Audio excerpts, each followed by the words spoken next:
This is breaking news coming in right now. And we have reports, and we can confirm to you that the Rivers State House of Assembly has begun proceedings to impeach Governor Siminalayi Fubara. In the past few minutes is actually what this news is telling us. So let's give you some background to that. Today, the Rivers State House of Assembly commenced impeachment proceedings against Governor Siminalayi Fubara and his deputy, Ngozi Odoo. And this comes just days after the Minister of the Federal Capital Territory, Nyesom Wike, accused the governor of reneging on a peace agreement brokered by President Bola Tinubu. It was at a plenary session where the majority leader, Major Jack, formally presented a notice of allegations and gross misconduct against Fubara. He cited Section 188 of the 1999 Constitution as amended. Now, Major Jack listed 7 allegations against the governor, including the demolition of the Assembly complex, extra budgetary spending, withholding funds meant for the Assembly Service Commission, and failure to comply with the Supreme Court's ruling granting financial autonomy to the legislature. Now, reports are saying that 26 lawmakers also signed the notice, with the Speaker directing that the notice be served on the governor within 7 days, in line with constitutional provisions. In the same development, the Deputy Leader, Linda Stewart, has also laid a separate notice of gross misconduct against the Deputy Governor, Ngozi Odoo. Now, the lawmakers accused her of reckless and unconstitutional spending of public funds, obstructing the Assembly from performing its constitutional duties, and conniving to allow unauthorized persons to occupy government offices without legislative screening. They further alleged that Odoo sought budgetary approval from another group instead of the Rivers State House of Assembly, and seized salaries and allowances due to lawmakers and the Assembly Service Commission.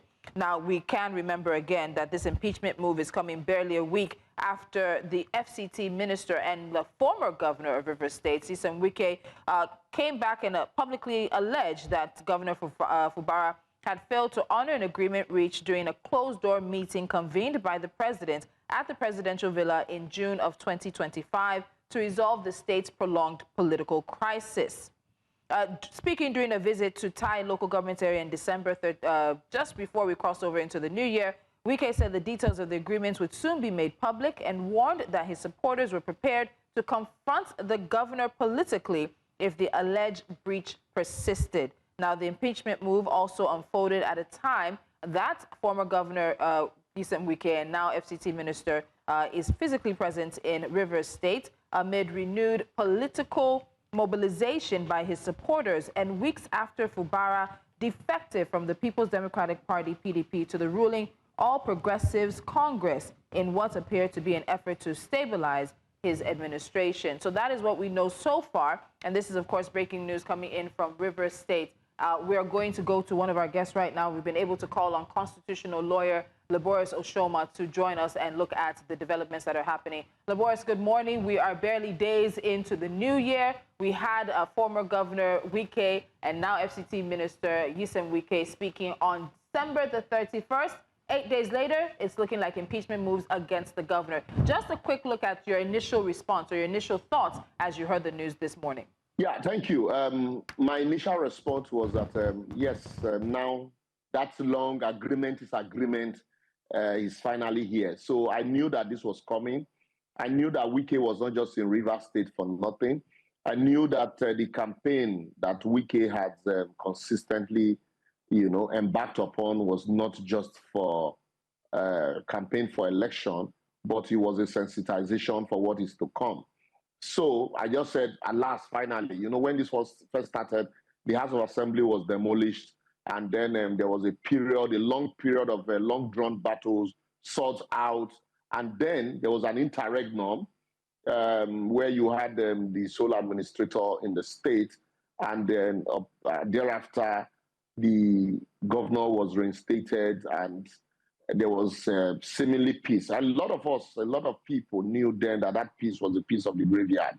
That because if you take the words of former governor of Ekiti State, Fayose, to heart, you would know that that peace was just a piece of the graveyard, because until Nyesom Wike had full and absolute control of the state, there will never be peace. All of these stories of agreement is agreement, agreement is agreement, that the agreement will be made known later. It is for him to just have, the control of the levers of the state. And that's why, if you have keenly followed the politics of Rivers State, the moment he started all of those campaigns, and then the House of Assembly also started breathing down the neck of the state governor, insisting that he had embarked on extrajudicial spending, and everything that had happened, every movement by the governor had been rebuffed by the House of Assembly.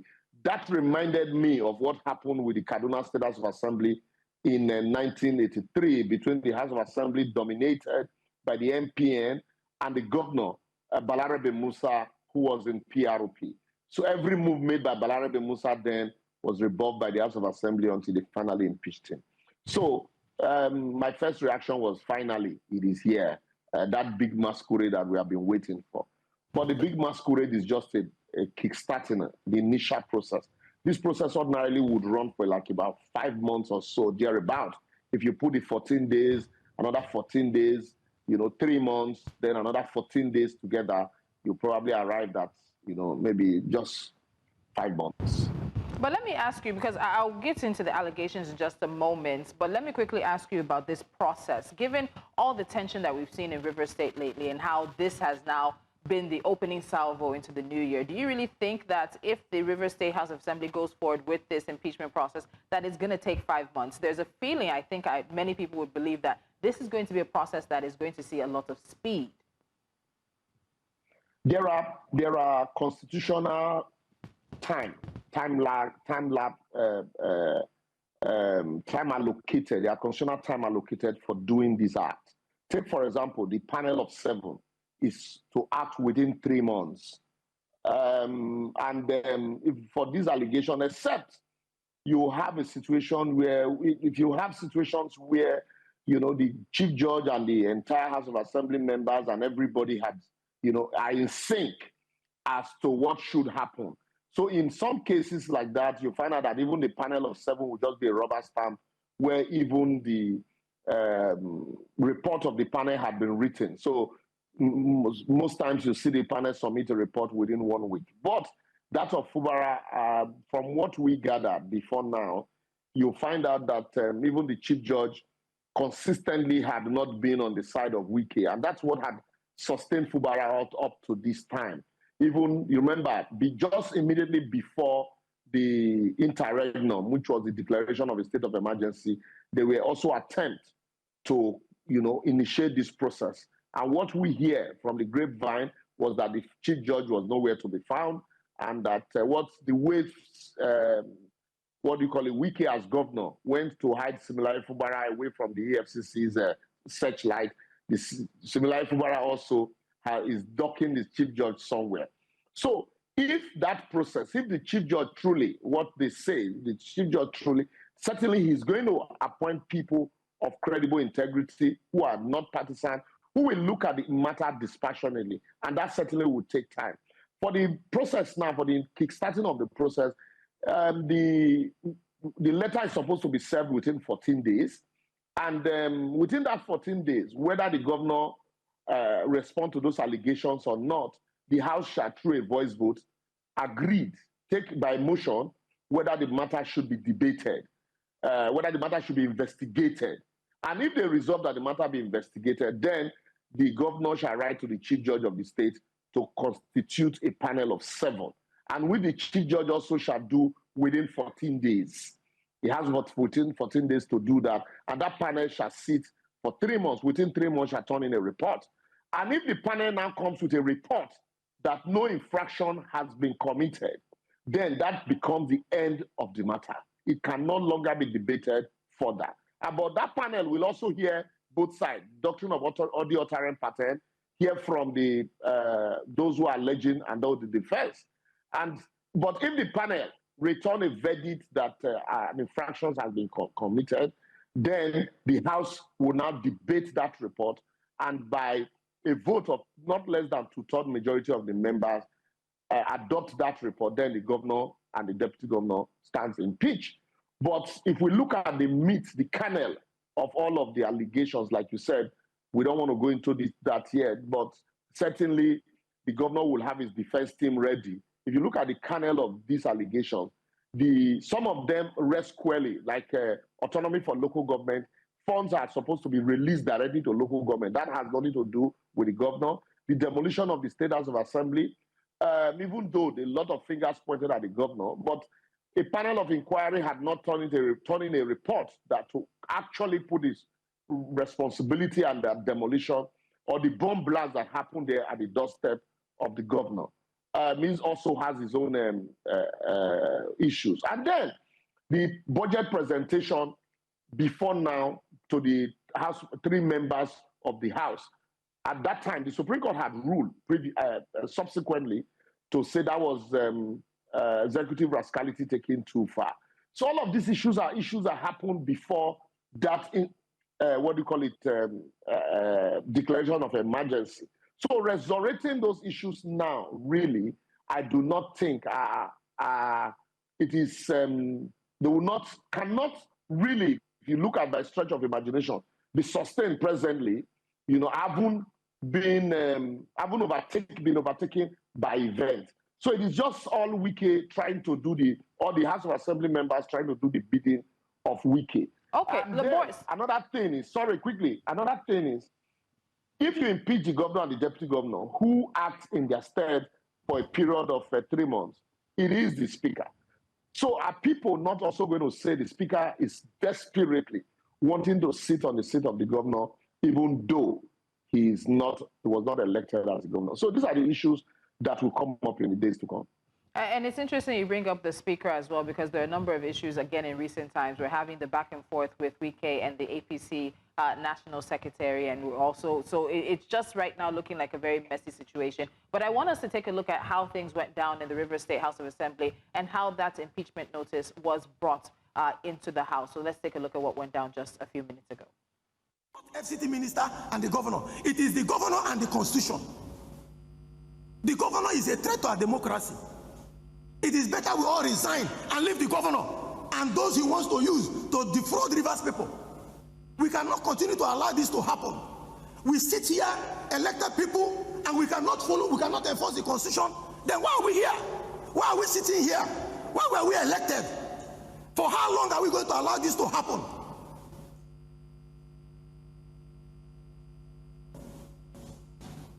Distinguished colleagues, enough is enough.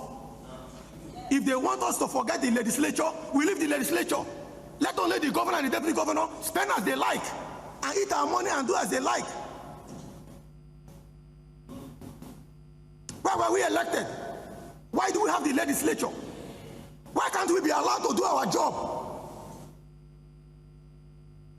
Distinguished colleagues, I thank you for your contributions. We will follow this impeachment process through.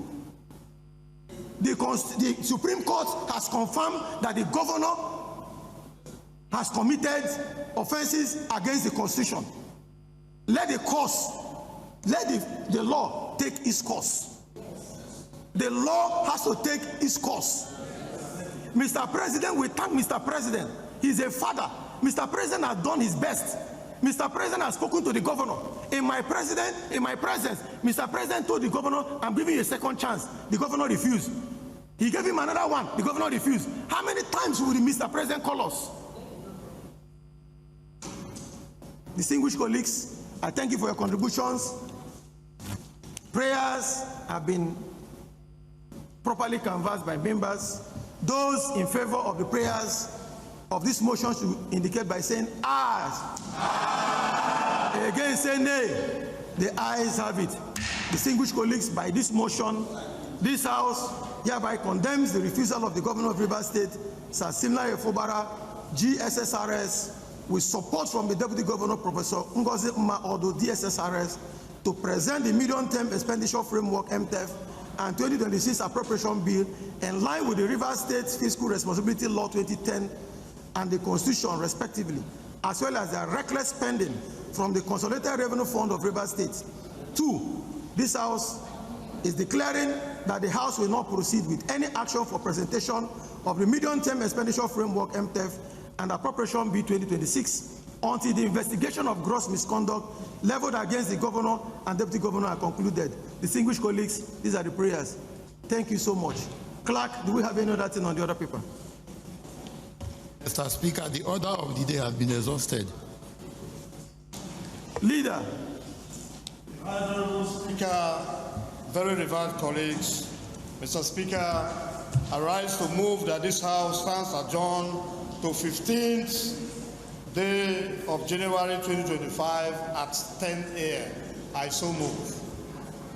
You so move. Deputy Leader. Mr. Speaker, my dear colleagues, I support the motion for adjournment as moved by the leader. I so support. Distinguished colleagues, the House stands adjourned to Thursday, the 15th day of January 2026 at 10 a.m. Mr. Speaker will now rise. And that is how things went down in the Rivers State House of Assembly, which has now begun impeachment proceedings against Governor Nyesom Wike and his deputy, Ngozi Odoo. Now, with me previously, we've been talking to Laboris Oshoma, constitutional lawyer, but I also have joining me now Dr. Sam Amadi. He is the director of the Abuja School of Political and Social Thought. And don't forget that this breaking news is interrupting Business Edge, which also has Joanna Mustafa, who's been giving you the latest business stories, and she'll also be joining the conversation. But Dr. Sam Amadi, thank you for joining us on this. A lot of movement, a lot of conversation happening in just a short, under the past 45 minutes, I think no more than an hour, in which the news broke that the Rivers State House of Assembly is now moving to impeach Governor Nyesom Wike. But Joanna, I believe you have a question. Yes, that's right. And I'd like to explore the economic ramifications to this disruption, yet another disruption within the state. And we know it's no doubt would have an impact on spending and businesses. So if you can let us into that, Dr. Sam Amadi, Rivers State, we know, is yet to have an appropriation budget for the year 2026, the fiscal year. And with this renewed disruption, there are also, allegations that the governor has been spending public funds illegally. Let us into the implications of this. Oh, okay, thank you for having me. Regrettably, Rivers State is back in this, on the story again. First, I think that, because Nigerian politics does not so much influence the economy. We are living in a petrodollar economy. We are much is by appropriation, public finance. But if it was in much more private market, this instability would have much more damaging impact economically, because essentially it's like a contagion. It will influence. There will be movements. People, the capital will be frightened. But unfortunately, this is a stagnant economy, meaning that investments are sunk, and everything responds to capital that's not really active and responsive to social dynamics. So that could be a let-off. Otherwise, rivers would have collapsed. The economy could have collapsed long ago. It's based on allocation. The other issue, though, is the question around what does this mean for the legality of public spend. Clearly, constitutionally, expenditure should be based on appropriation. So you appropriate, then you spend. But the argument for the state government is that they are spending based on the initial appropriation by the interim government. And of course, the interim government, as much as many of us believe it was maybe unconstitutional, exercise of power by the president, has been sort of, it's validated because it has not been, the Supreme Court did not see it even in some obita, some statements that are not, binding. They really seem to have justified. So the government claims they're using, that's what they're spending, but they want them to present a new budget. Again, there is no requirement that you must, constitutional requirement that you must table a budget for the year. But the requirement that you must spend only after appropriation. So if you are spending the previous appropriation and it has not, by legal terms, provisions clearly expired, then it's not an illegal expenditure. But if there are no appropriation and they are spending, then that raises the question of whether those expenditures are illegal. At any rate, the constitutional provision on on impeachment is misconduct, which the Supreme Court has interpreted to be whatever the legislature thinks is misconduct. So the definition of misconduct occasioning impeachment is misconduct that the House thinks is a misconduct. So many things can fall under that category, including not presenting the budget when they ask it to. So the House can do that. So it seemed like that was the priority order of the day for the Rivers State House of Assembly. But I think more interestingly is the fact that the House has not been adjourned to the 15th of January, which would be exactly 7 days from now. There's no sitting tomorrow. There's no sitting Monday, Tuesday, Wednesday of next week until Thursday. What, is that also political maneuvering we're seeing that's happening at play as well? There's not going to be a sitting of the Rivers State House of Assembly until the 15th of January. Yeah, from the outburst of the speaker, it's obvious that the whole what is happening is political. It has nothing to do with the welfare of the people of Rivers State. And like I said, the fact that Nyesom Wike is in Rivers and has been going around, certainly the governor, except he's a political neophyte, should be expecting these also. And the issue, like I said also, were issues that were raised before the Supreme Court judgment, issues before the, what do you call it, the interregnum, if you permit me to use that word again, when they had a sole administrator, govern Rivers State. These were issues previously that the governor had 3 members. And you could also say that as at that time, because of the crisis, there was a presumption of regularity also in favor of the governor. If the governor feels that, even though I had argued otherwise, that once there is an impeachment, it is not for the governor to recognize or derecognize, it is for the court to pronounce, which the Supreme Court also has, copiously made pronouncement on. But there is presumption of regularity in favor of the governor at that time that he does not recognize any member that had decamped until the Supreme Court pronounced otherwise. So coming now with those issues, those allegations, for me, I want to watch to see how they will be proven. And then also the issue of budget spending. You will remember there was a budget that was taken to the National Assembly by the administrator for passage. There were debates also whether that could, pass.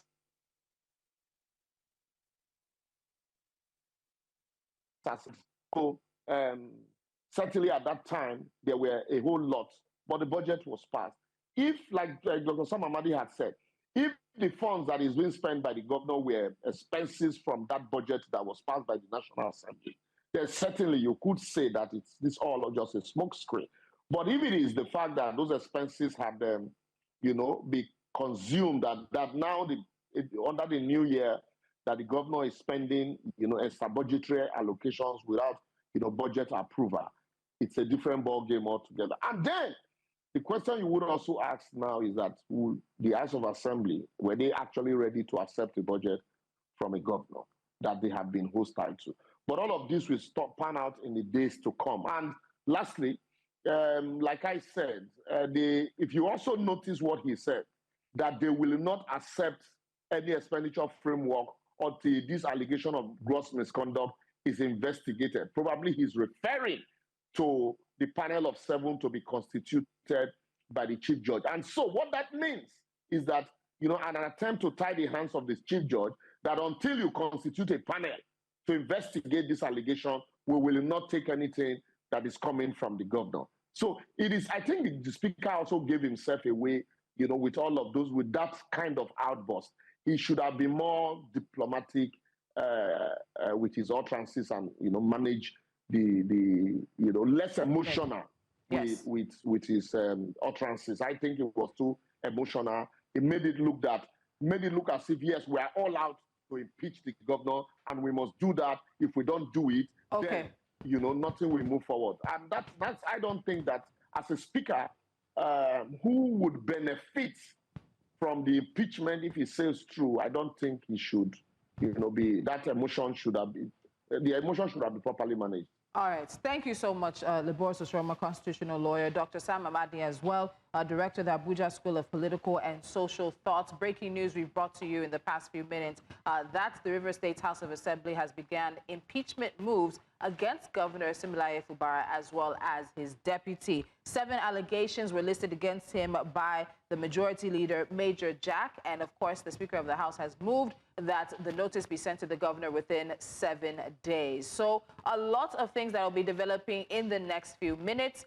I beg your pardon, in the next few days as they unfold, but even throughout today as well, there'll be new developments, and you can trust that News Central will bring you all the updates as they come. I'm Tolulokwe Adeleru Balogun. I'll be handing you over to Blessings Mosugu as she has the 12 reports, and of course, you know, there will be more updates about the developing situation in Rivers.